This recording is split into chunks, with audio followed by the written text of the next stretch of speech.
Welcome back to the first live update I've had in pretty much forever. I'll say right off the bat, you're going to notice I'm in a very different place than I usually am. I also have a mustache.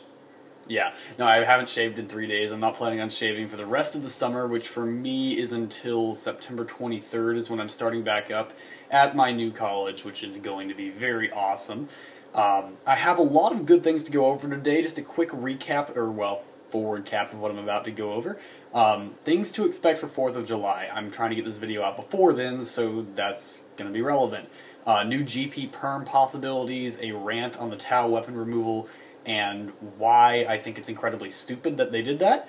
Thoughts on the kind of weapon and gear case they've released as of this last patch, where we have, like, you can get the really rare gear and the epics for GP, which is kind of strange. Never thought Nexon would do that personally, but hey, you know, they've done unexpected stuff before, so it doesn't surprise me that they do something else unexpected. So, also, I'm going to be going over the best way to get GP, and I'm going to want your comments below on that. I have an overall impression of the GP system overhaul.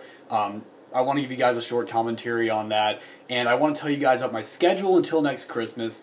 And I have a massive list of new topics to look forward to, courtesy of Hostel Life. So if you guys know that series that I run called Hostel Life, it's like a bunch of top 10, top 5 series. It's a list of things. He gave me a bunch more topics and commentaries to go over, so I have a lot more things for you guys. He gave me 100 topics, and I want to cover every one of them this coming year. In the past time he gave me one of these, he gave me about 150 topics, and I covered about 70 of them. I covered a lot of them, but I didn't cover every one of them, and I think I want to cover all 100 of these. I read over every one that he sent me, and they seem good, so I want to try to cover as many as possible. And then, as I usually in my live commentaries, I have a bunch of new music stuff, just stuff I've been listening to that will, hopefully you guys will find interesting. So, without any further ado, things to expect for the 4th of July. Well, a lot of the things have already been released. We've seen that they have the Second Amendment out and a whole bunch of the stuff that's on the store now.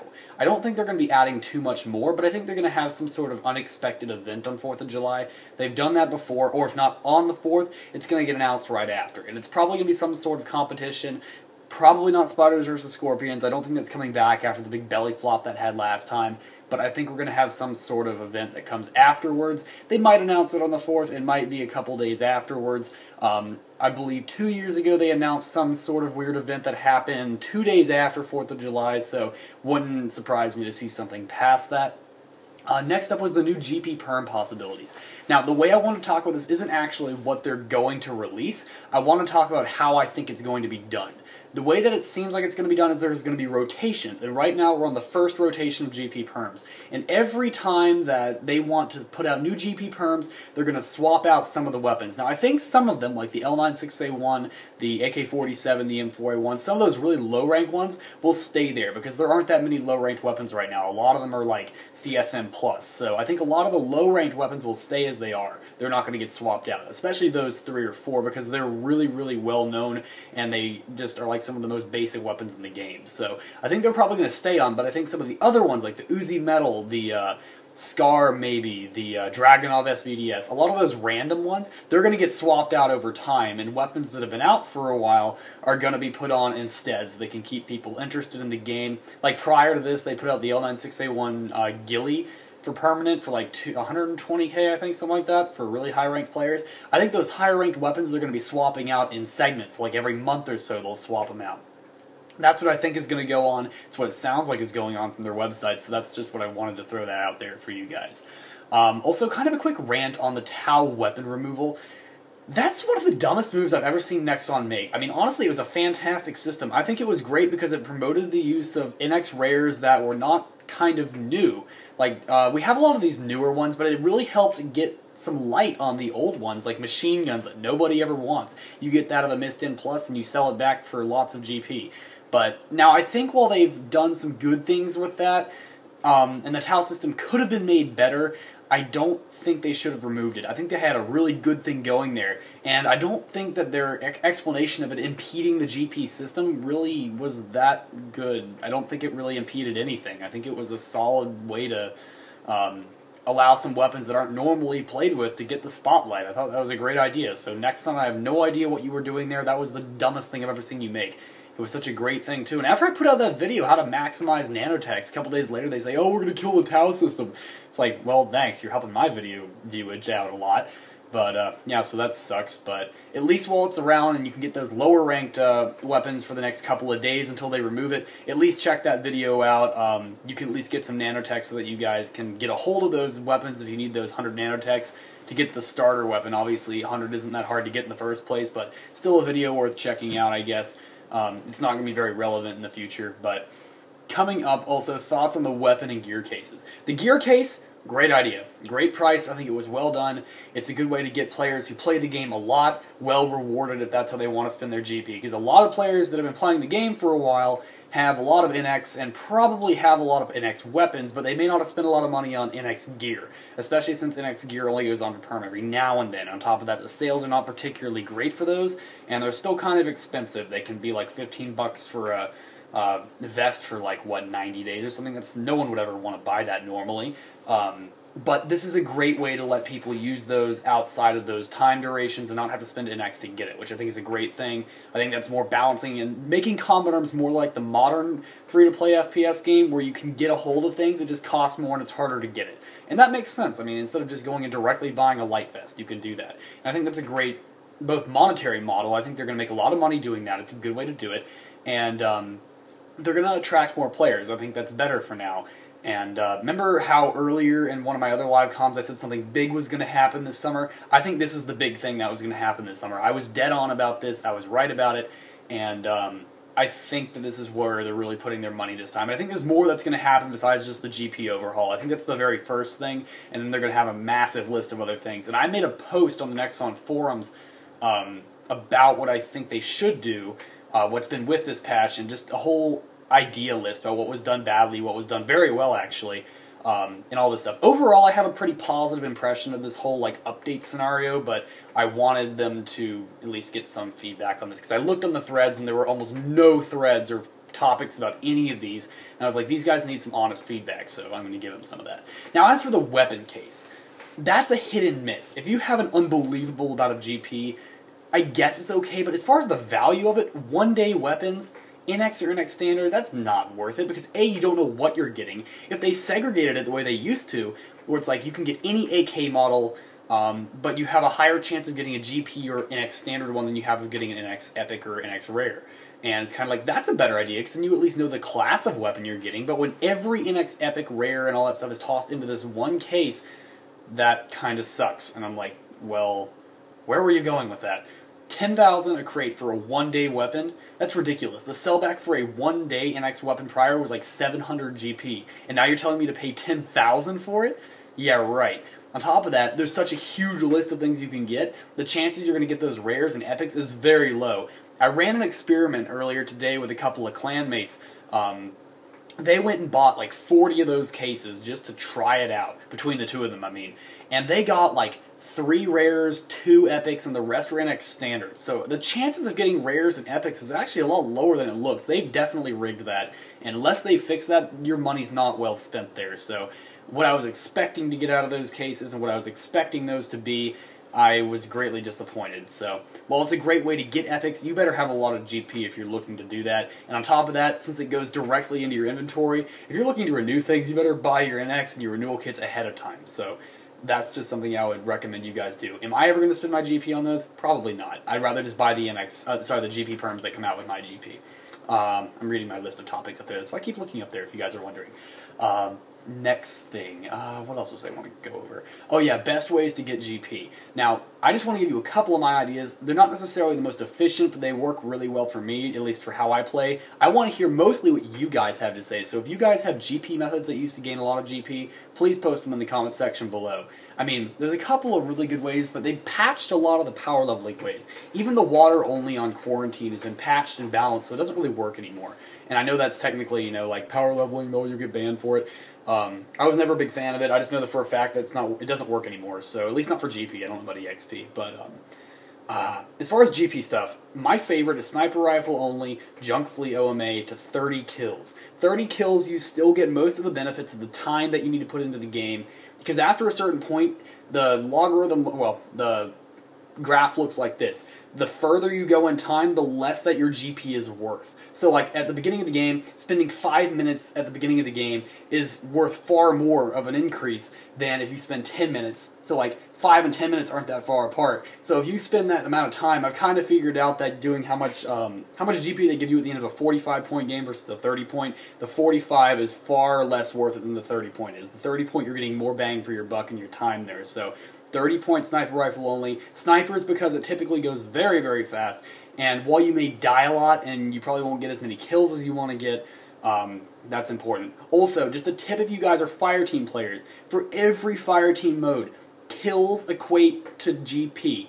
EXP is equated from the amount of points you get. So the amount of points you get in a fireteam mode is directly correlated to your EXP, not so much to your GP. I don't know if it's actually connected to your GP, but it's nowhere near as heavy as your kills. And the way I experimented with this was I took in a couple of sniper rifles, and actually I've done some videos on this before too, so you guys can go back and check that. If you go back and you watch my sniper video where I get like 400 kills with snipers aiming headshots on zombies, you will notice the GP I get at the end of the game is actually higher than the EXP I get. I get about 8,000 GP going on a 3-man fire team getting most of the kills. And instead, when I go on EXP rates and I try to go with a bunch of points, I bring in a minigun, a flamethrower, all that stuff, then I start getting more EXP, and the EXP is like triple my GP. So if you focus on kills, you're going to get more GP. So that's just a tip if you're a fireteam player. But if you guys have other tips, post it below. I want to see them, and I'm pretty sure the rest of us do too. Especially with all this GP nerfing and buffing and that's been going on. We kind of want to see what everyone else has to say to get a hold of GP, since it's now way more valuable than it was before. Which I think is a good thing. I mean, I think GP is definitely better. I think everyone should have an equal chance to win. I'm still curious as to what they mean by when they say we're going to balance the weapons so that the game is more skill-based. You got a lot of balancing to do if that's what you want, but, I mean, and they're going to make a lot of people annoyed. Like, if they're planning on going through and balancing duels and M416s properly, I mean, yeah, they've nerfed them before, but they're still OP, everyone still uses them. P90 TRs, if they're planning on going through and really balancing that, they got a lot of work ahead of them. It's going to completely rehash the game, and while that might be what they're intending to do, they're going to make a lot of people mad and a lot of people happy at the same time. The players that seriously have no skill and run around with duels are going to be ticked, and the ones that typically run around with L96A1s, like me, are going to be really happy. I mean, that's mostly what I've been doing recently. I run around with the UMP and an L96A1. That's all I want to do. So, I mean, it's just more fun like that. I'm not the best at it, but I think it's the most fun because it's challenging and it's not like running around with duels. But that got way off topic. So, impression of the GP system overhaul. I think I more or less just covered that, actually. I'm pretty happy with the way they're doing it, but I'm curious to know what they mean by the whole, we're going to make this game skill-based now. So I kind of want to know what that means. If it means they're implementing a GP server, I will probably come back to CA full-time and stop playing Counter-Strike so much. Counter-Strike Global Offensive has just completely devoured my life recently. Can I get my hair to stand up like I used to? Okay, maybe I can. My hair's not that greasy. I actually just took a shower, so... good to know. My hair's not greasy. Anyway, so new topics to look forward to. Okay, so I'm going to post a lot of this list down there, but a couple of the ones for those of you who don't want to go through and read all of that. A commentary on why I prefer TeamSpeak over Ventrilo, Mumble, and Raid Call. Why people should play underplayed game modes like Season Secure, I guess. Favorite childhood games. So he's got a mix of things here about like things about me versus things about the game versus just commentaries that I should do. So he's got a massive list here, and I want to go over a lot of these. These are actually really good ideas, and I think that would be really interesting. So I kind of want to go into that. Oh yeah, so the big thing, my schedule. A lot of you guys are wondering about this. I'm actually going to be reading this off of a Facebook post that I made. I know a lot of you guys are not on the Facebook group. You should get there. It's in the description below. I'm just going to read this off, so I'm going to be looking up there for a while. Ooh, boring, Shadowlands. So I have videos planned until the 12th of July.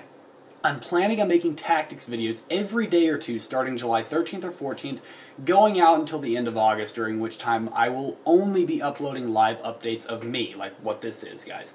Not the game. Top 5 videos and possibly a commentary or two. So that's going to be my weekly schedule. I'm kind of taking this as my downtime. I want some of my summer to myself, so I'm going to be taking a little break here. Top 5 videos will still happen. Live updates will still happen because they're fairly easy to do. I just sit here, talk to the camera for about apparently more than 15 minutes now.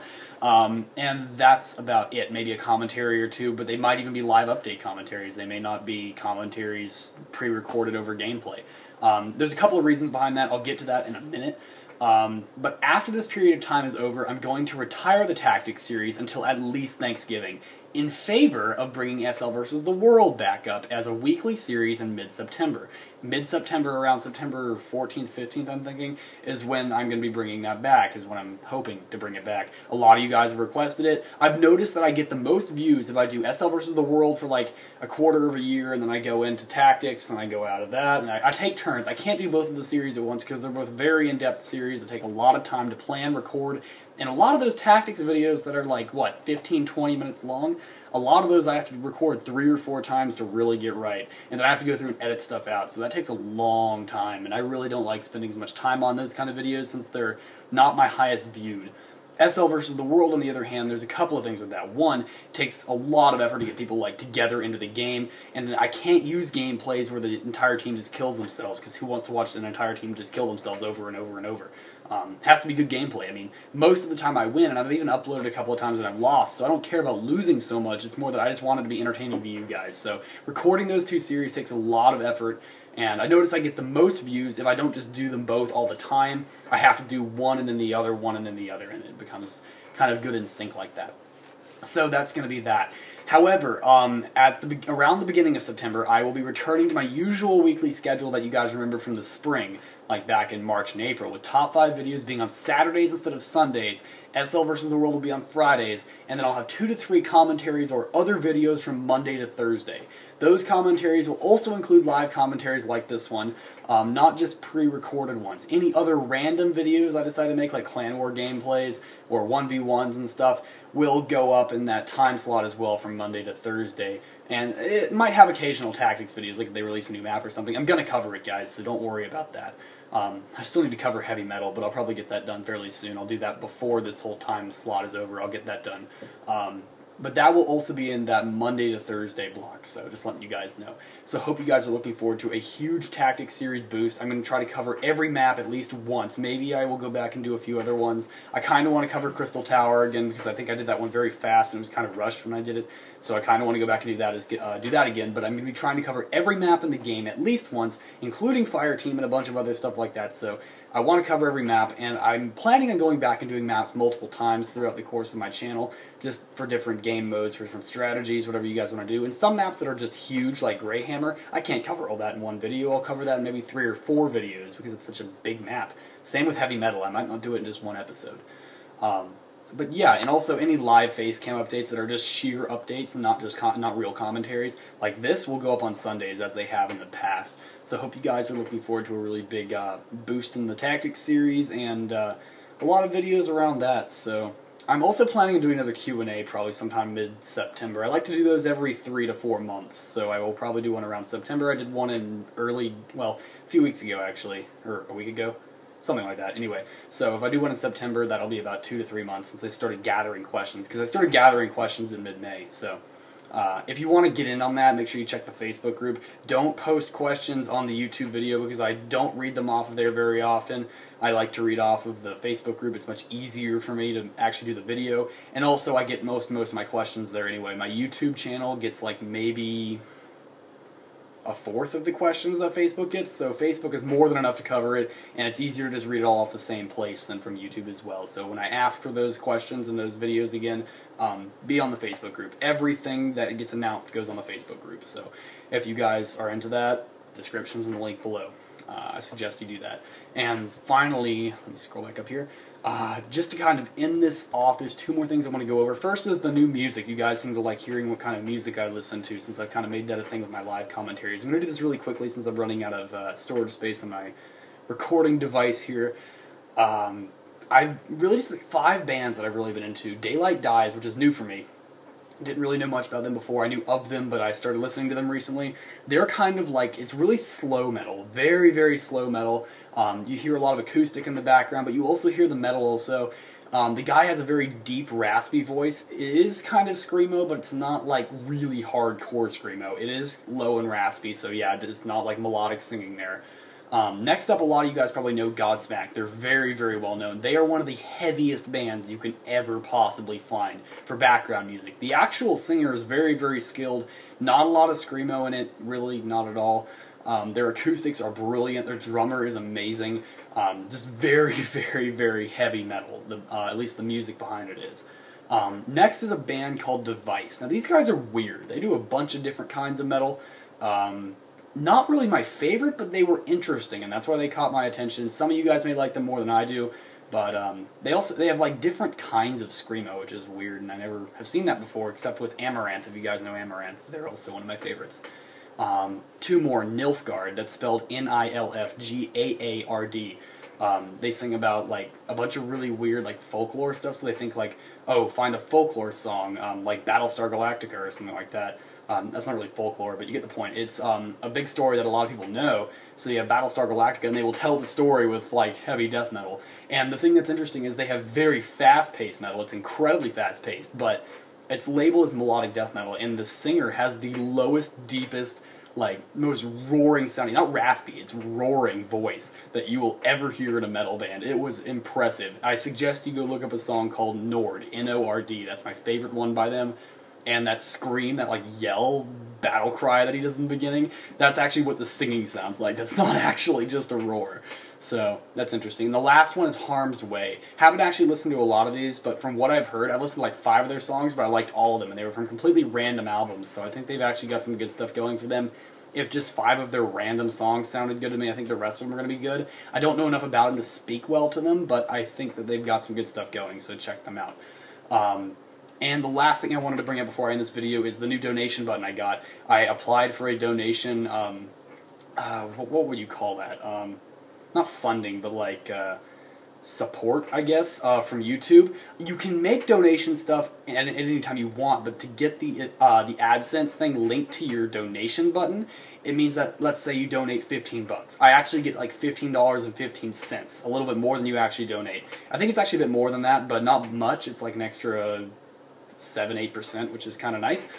So if you guys ever donate from this point forward, also I've made a new donation button on my channel. It's not just on my about page, English, my about page anymore. It's now also on my channel art. So if you go and you check out my channel art on my channel, I guess, you will see that there's like the SL logo. In the bottom corner of it, there is a donate here button. So you can click that and you will donate, which is kind of cool.